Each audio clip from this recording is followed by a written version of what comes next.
Hi, friends. This is Dorie Clark. I am here on behalf of Newsweek, and I am here with my good friend, Erin Meyer.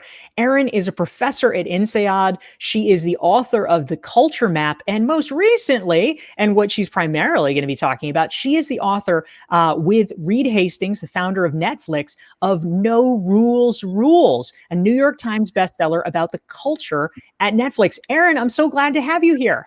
So nice to see you, Dorie.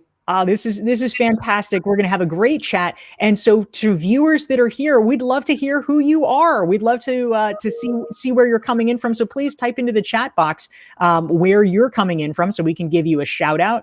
And so, Erin, I'd love to actually get started with an initial question here for you. So, okay, first of all, I think people probably just want to know, how did you connect with the Netflix people? Like, how did this even happen? That you're a business school professor in France. So how did this all happen that you ended up writing this book? Yeah, well, actually, that was a little bit crazy. So my first book, The Culture Map, came out in the spring of 2014.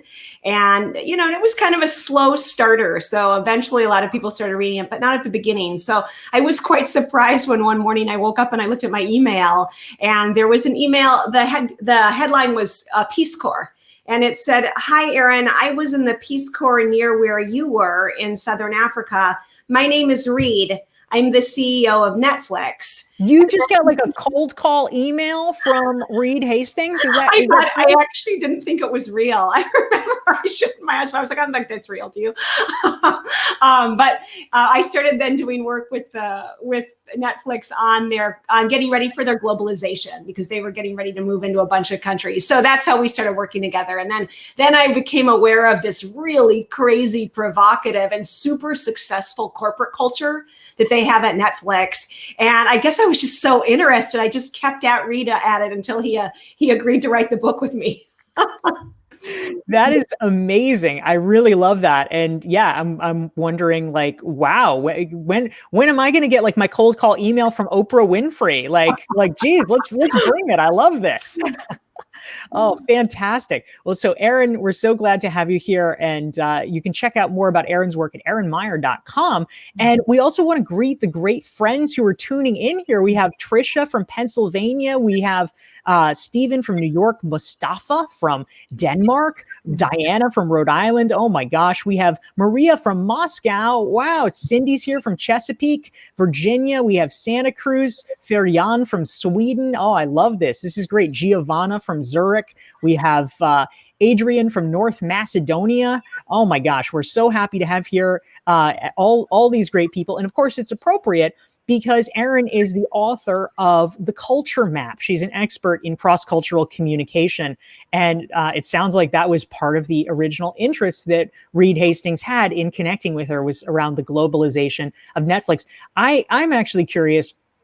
Tell me more about that. How did you apply the intercultural communication work that you did in actually working with Netflix and translating their super unique culture across the globe? What did that process look like?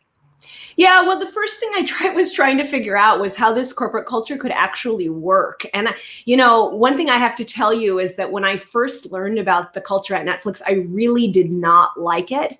And I couldn't figure out how a company could be operating like that and be so successful at the same time. So why did you not like it? What were the sticking points for you?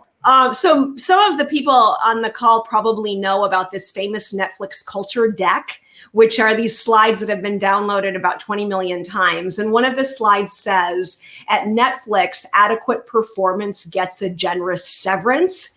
And that really startled me, because at INSEAD, the business school where I teach, we've been doing all of this research and teaching around the idea of psychological safety. Right? If you want your employees to innovate, make them feel safe. But here was this company that was saying, instead, you want your employees to innovate, kick them out if they're not super successful. So that was puzzling. And there were other things in there, like Our vacation policy is take some, or our travel policy and expense policy is act in Netflix's best interest. And that sounded interesting, but I just couldn't figure out how a real organization at that size could operate that way. So that's how I got started and curious about this whole project. That's super interesting. And I have a million questions, but we would love to take yours. So please type in your questions for Erin. We would love to hear what's on your mind. And we have lots of new friends. We have our friend, you probably know him, Erin Thomas Vettelsborg from Denmark tuning in. Hi, Thomas. We have Lisa from Atlanta. Oh, it's so great. Sandra from, she's a German staying on the Canary Islands. All right. I love it. So please type your questions for Erin into the chat box. And if you're enjoying this conversation, please hit like, please hit share so that your friends can benefit from it as well. So Erin, a question that I have. So it's at first you didn't like, what you saw of the culture. What ultimately won you over? I'm assuming that you did eventually come to see the merits of this. So what are the redeeming features? What is it that makes Netflix successful and not just a hard ass place where there's no psychological safety? Yeah, okay, well, we can go into all of that stuff, but let me first just say that my overarching learning from this, which really, was a total paradigm shift for me, was that most of the paradigms that we were teaching in business school and that are really, taught and used throughout most companies are hangovers from the industrial era, right? I mean, so of course the industrial era powered our economies for 300 years. So it's no surprise that we are still obsessed with things like error reduction and maximizing efficiency, focusing on consistency and replicability. And if you are running a manufacturing plant where you're producing automobiles, then yeah, those are still your goals. But in a growing number of organizations today, the main goal is no longer error prevention and replicability. The goal now is how can we innovate faster and be more flexible? And if you want those things, you have to totally change the way that you're thinking about culture in your workplace and management paradigms. So it was when that kind of clicked in my mind that I really started to see that I also had to start thinking about this differently.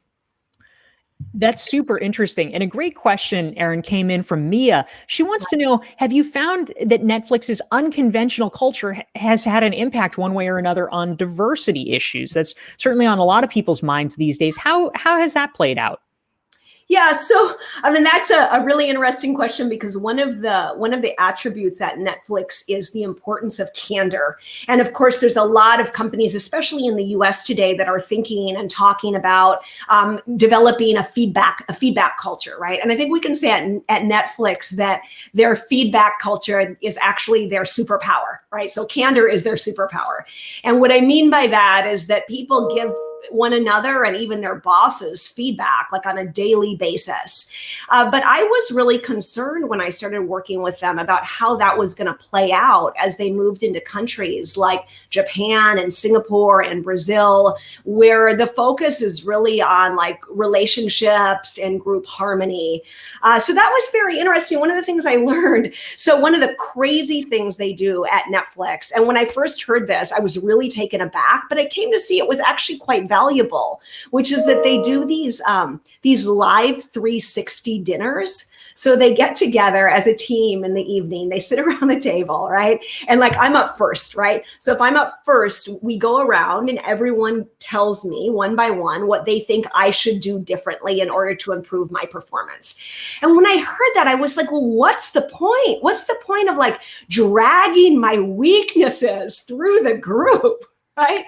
But it turns out that this creates this performance mechanism where everyone knows, this is what she's working on and this is what he's working on. So people aren't like whispering behind one another's back. And we also know, oh, that guy gave me feedback, but then the rest of the team didn't agree with that. So that's not something I need to focus on. But this kind of thing, I was like, how is that going to play out in Tokyo?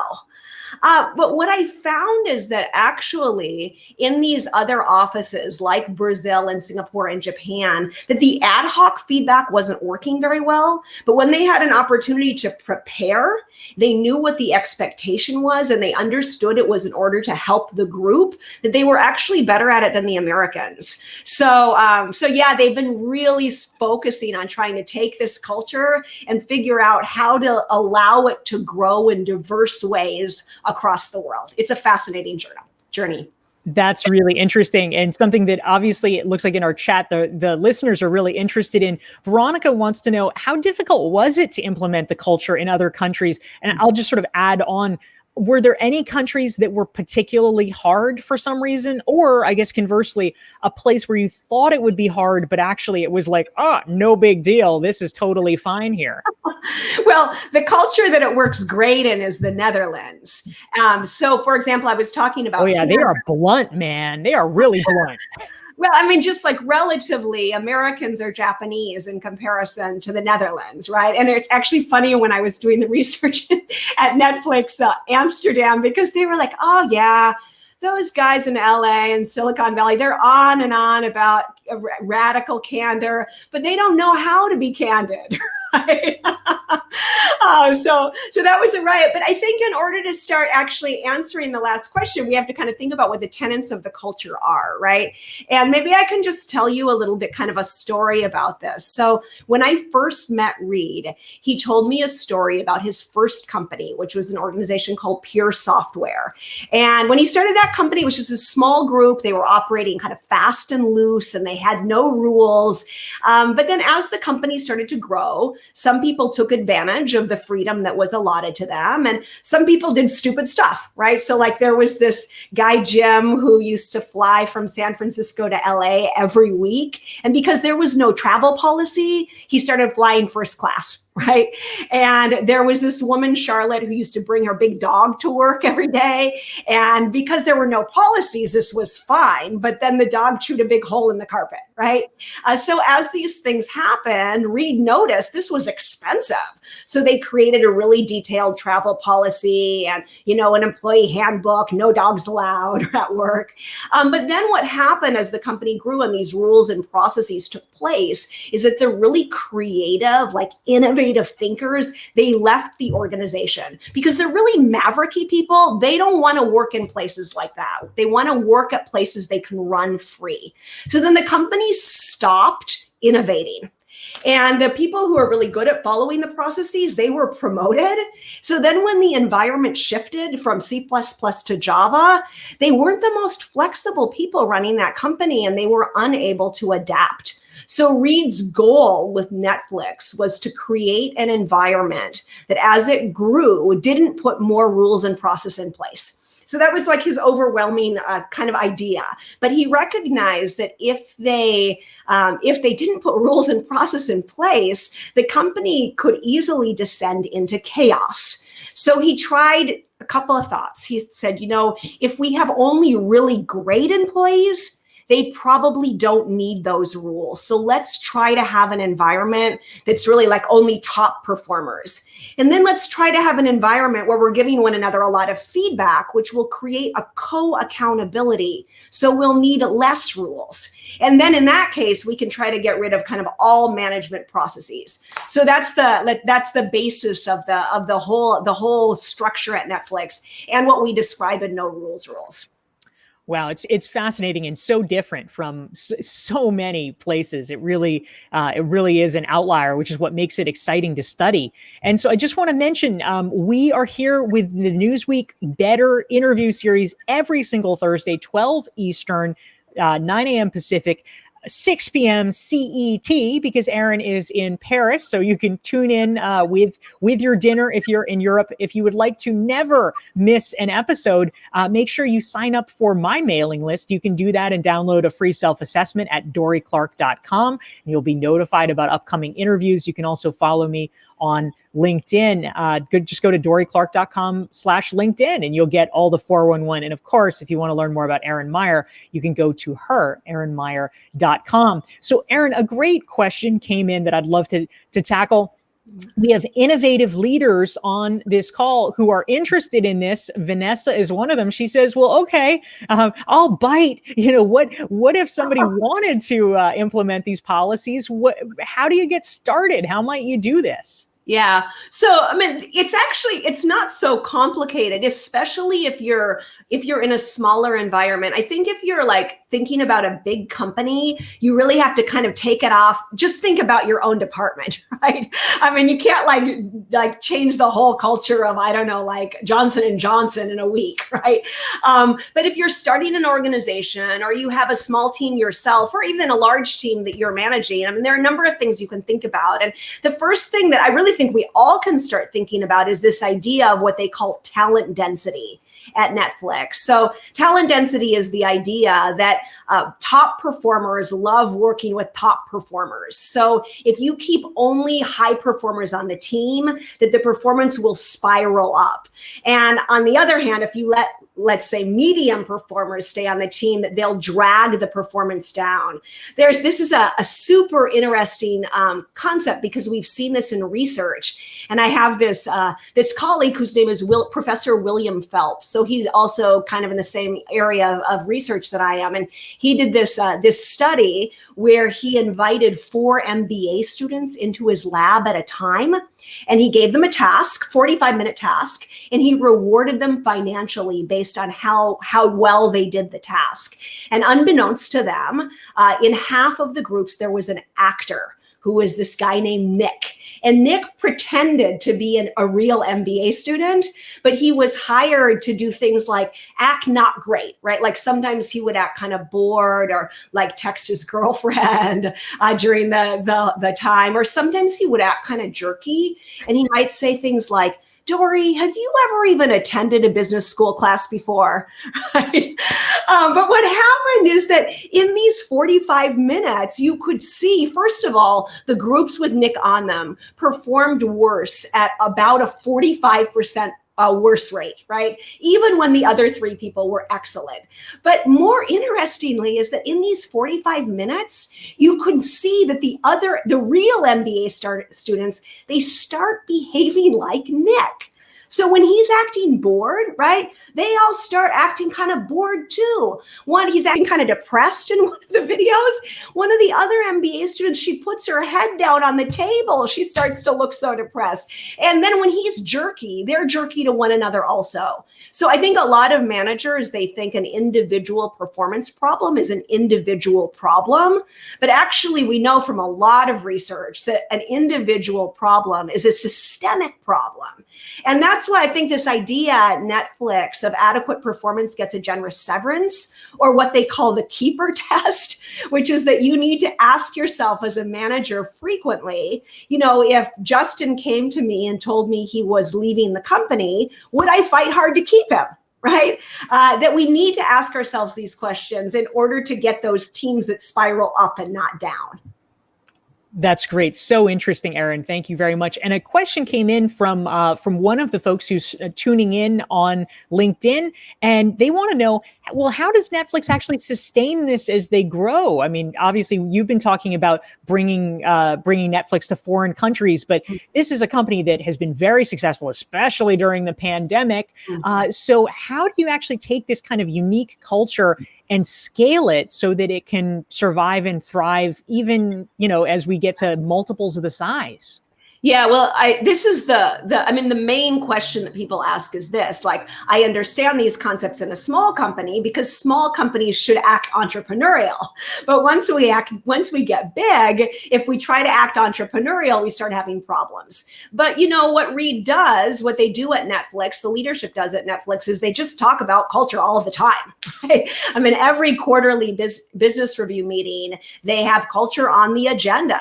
They're debating their culture continually. If you go to interview at Netflix, you'll get a big stack so you can read about the culture, see if you think you want to be a part of a place like that. And I think that most companies simply don't put enough emphasis on creating the kind of corporate culture that they need in order to succeed. But you can do this. You can do this even at a big company if everyone's bought in and you're talking about it a lot. Yeah, that's really interesting. Thank you. We had a question come in, Erin, from Anna. She wants to know, she says the move to a freelance model, I mean, especially with COVID, people are working from home. Remote work is a huge thing now. So how can you actually keep up with this whole no rule situation when it seems like constant supervision is in some ways the order of the day when people are working in a distributed environment? Has COVID sort of changed things at Netflix or in terms of how you think about these things generally? Well, I think what we've learned from COVID is that most companies suddenly had to give their employees freedoms that they didn't in the past. And these were freedoms that Netflix employees already had, right? So most people, most companies, they have to go to work in the morning, right? They have to be there around a certain time and stay to around a certain time. And when they want to take a vacation, they have to like fill out a little form and check their box. And when they need to order a new desktop, they have to do this and that or the other thing. And at Netflix, the employees don't have to do any of that because they're considered to be adults. And if you hire adults, you should treat them like adults is the idea, right? And because they only keep those top performers and they're giving a lot of candor, it works. But it was, I think, very interesting because I've seen that during this pandemic time that many companies have been surprised to see that actually when you let employees just work their own hours and work from home and schedule their time as they like, that they actually do fine without those management controls, maybe even better than they were doing in the office. There was this funny moment where one journalist asked Reed at Netflix what he felt the benefits of COVID and remote working had been on his company. And he said, there are no benefits. And I remember then it was like all over the Wall Street Journal and everywhere, CEO of Netflix says no benefits to working from home. But it was just a misunderstanding because at Netflix, those freedoms have always been there. What Reed meant was there's no benefits because we can't come face to face when we feel like it. But I think other companies have learned, freedom really does breed innovation.